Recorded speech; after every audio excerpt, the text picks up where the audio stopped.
별 하나의 추억과 별 하나의 사랑과 별 하나의 쓸쓸함과 별 하나의 동경과 별 하나의 어머니, 어머님, 나는 별 하나의 아름다운 말 한마디씩 불러봅니다. 윤동주의 별해는 밤일부. 모든 것은 별에서 왔다. 세상은 수많은 물질과 생명체로 가득 채워져 있어 복잡해 보인다. 하지만 원소를 기준으로 보면 118개의 원소만으로 만들어졌다. 세상을 만드는 재료는 우주가 생겨났을 때 모두 만들어졌고 더 이상 새롭게 생겨나지 않는다. 이 재료들은 계속 다른 모습으로 변하며 물질을 구성하고 우주 안에서 순환한다. 수소와 질소, 탄소와 산소는 끊임없이 순환하며 대기에서 물로, 토양에서 동식물로 그리고 인간의 몸을 거쳐 다시 토양으로 돌아간다. 가벼운 원소는 지구에 머물지 못하고 머나먼 우주로 돌아가기도 한다. 그러니까 우리 몸의 원소 중 일부는 우주에 또 다른 별을 만들기도 한다. 사람이 죽으면 다시 별로 돌아간다고 생각했다. 이 말은 문학적인 이야기처럼 들리지만 과학적 사실이기도 하다. 인간은 별의 먼지라는 말처럼 우리는 별에서 만들어진 원소로 구성되어 있고, 우리가 사라지면 다시 원자의 모습으로 우주 공간에서 생성되는 별의 일부가 되기 때문이다. 세상은 원자로 이루어져 있고, 모든 원자는 별에서 왔다. 주기율표를 읽는 시간. 김병민, 동아시아, 2020. 멘델레예프가 1869년에 원소의 성질과 원자량의 상관관계라는 논문을 발표한다. 이 논문으로 이전의 모든 주기성이란 지식은 틀린 것이 된다. 그가 만든 주기율표는 지금의 것과 달랐다. 화학자들은 40년 동안 원소들의 위치를 바꾸면서 주기율표를 수정한다. 그가 주기율표의 창시자로 대표성을 가지게 된 이유는 원소 위치의 정확성 때문이다. 기존에 알려진 원자량의 어긋남을 재검토하고 원자량을 변경해 원소를 제 위치에 배치했다. 이미 발견된 원소들로 표를 억지로 꿰어 맞추지 않았다.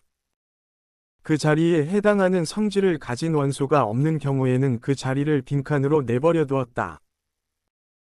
역설적이지만 이 미완성의 주기율표는 그 자체로 완성된 것이다. 물리학자인 모즐리는 주기율표에서 원소의 번호는 원자량이 아닌 원자에게 양성자 수에 의한 것이라는 분명한 사실을 밝혀낸다. 주기율표는 화학의 전유물이라고 생각했지만 원소가 왜 그렇게 종류별로 만들어졌는지, 원자와 원자의 결합은 왜 그래야 하는지를 아는 것은 물리학의 설명 없이는 불가능해졌다. 원자의 정체를 알게 되면서 금을 욕망했던 연금술은 막을 내렸다. 물리학은 자연에는 존재하지 않은 원자까지 만들어 주기율표에 118개 칸을 채웠다. 우리가 아는 물질은 대부분 분자이고 물, 소금 등 인류가 진화하면서 적응한 물질이기 때문에 안전한 것이 많다. 원자의 단위로 내려오면 우리가 익숙한 물질이 아닌 다른 성질을 지닌다. 이렇게 원소는 저마다 다른 성질을 가지고 있다. 물질을 이루는 최소 단위는 원자인데 원소는 왜 다른 성질을 가지는 걸까? 원소의 성질을 결정하는 범위는 렙톤, 곧 전자이다.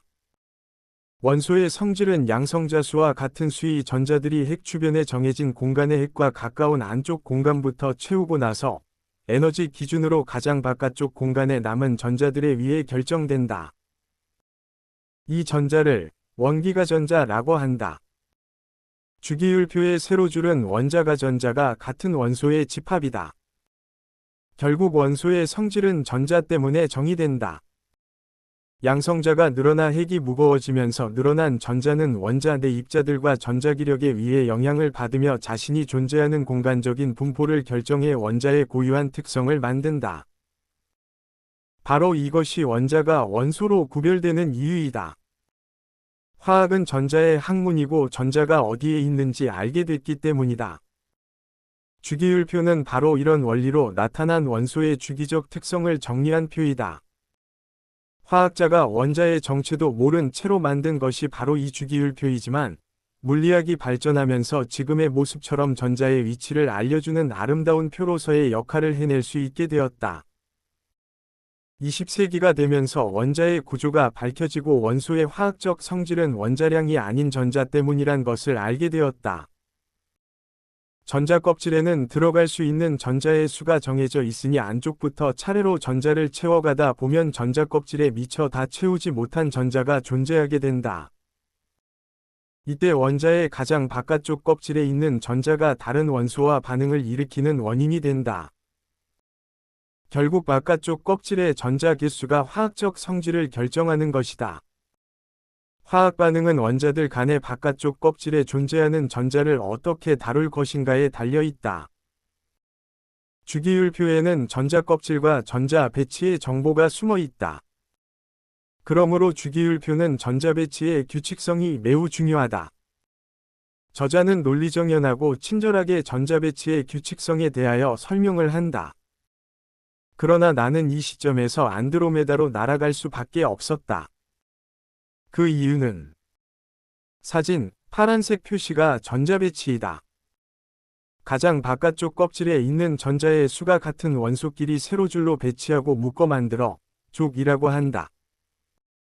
같은 족에 있는 원소는 전자수도 다르고 크기와 질량 등이 완전히 같지 않지만 화학적 성질이 비슷하다.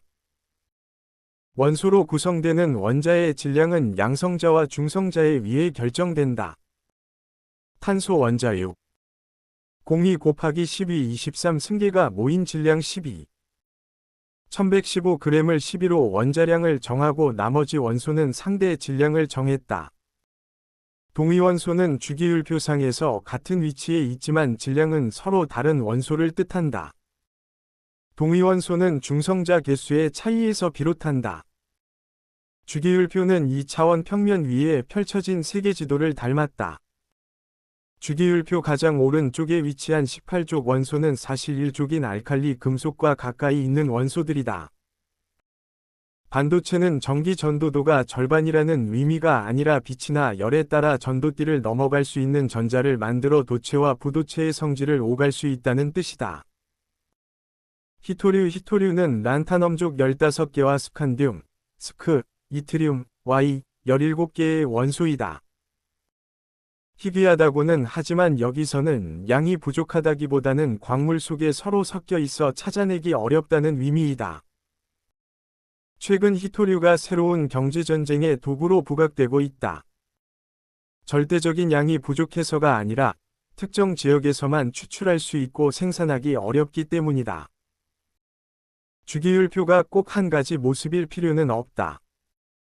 보는 관점에 따라 주기율표는 다양한 모습을 하고 있고 실제 수백 종의 주기율표가 존재하고 있다. 현재 우리가 보는 주기율표는 수많은 종류 중 많은 과학자들이 합의함으로써 대표성을 가지게 된 표준적인 주기율표일 뿐이다. 기후변화의 주범인 온실가스 이산화탄소를 없애지는 못하는 걸까? 서로 멀리 떨어져 있던 두 개의 원자가 가까워지면서 결합해서 분자가 될 때가 에너지가 가장 낮은 상태이다. 이 에너지와 원자가 떨어져 있을 때 전체 에너지의 차이가 바로 결합 에너지의 크기이다. 이 결합 에너지는 분자마다 다르다. 결합 에너지가 크면 외부에서 큰 에너지를 주어야 원자로 분리가 된다. 이산화탄소는 10천자볼트으로 결합 에너지가 큰 편이다. 한 번 만들어진 이산화탄소는 분리가 쉽지 않다. 만약 이산화탄소를 분해하고자 하면 분리 과정에 많은 에너지가 필요하고 이 에너지 또한 화석 에너지에서 얻을 수밖에 없다는 결론에 이른다. 이산화탄소를 분해하기 위해서 다시 이산화탄소를 배출해야 하는 함정에 빠지게 되는 것이다. 주기율표를 시작으로 지금의 인류는 어떤 물질이라도 만들 수 있게 됐다.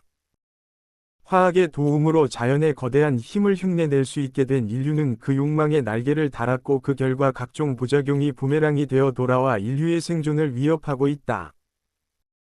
그러나 어쩌면 우리가 바라는 미래로 가기 이정표의 시작 또한 주기율표이지 않을까.